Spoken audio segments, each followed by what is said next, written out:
ఊరగాయ చల్లగా అయిపోయింది కదా, ఇంక ఇప్పుడు మిక్సీ జార్లో వేసుకొని మిక్సీ వేసేసుకుందాం.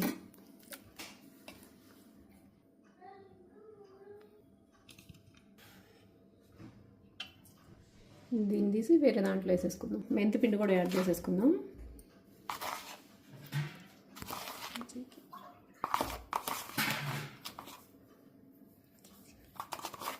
సిక్స్ స్పూన్స్ పడతాయి అన్నమాట దీనికి. ఇదో మనం వేసుకున్న మెంతుల పిండి కరెక్ట్గా సరిపోయింది, 6. ఓకే, ఇప్పుడు ఇందాక ఆవపిండి వేసుకున్నాం కదా, ఇప్పుడు మెంతి పిండి వేసుకుందాం. నార్మల్గా 2 కలిపి వేసేసుకోవచ్చు, నేను సపరేట్గా వేస్తున్నాను అంతే. ఇప్పుడు అవి 6 స్పూన్స్ కదా మనకి, ఇవి ఒక 10, 11 అన్నా కూడా వేసుకోవచ్చు.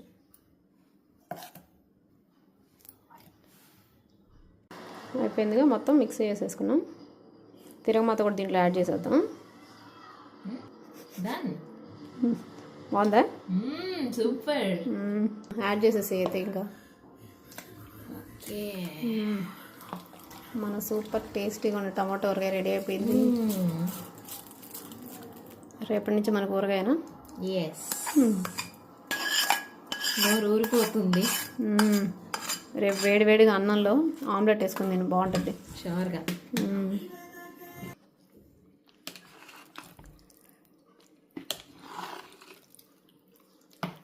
ఇప్పుడు నూనె అన్నీ కలిసిపోయినాయి బాగా.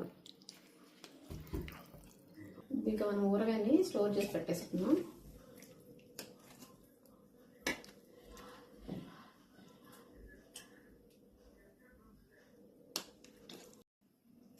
ఈ వీడియో మీకు నచ్చినట్టయితే లైక్ చేయండి, షేర్ చేయండి, సబ్స్క్రైబ్ చేయండి. Thank you for watching. Thank you.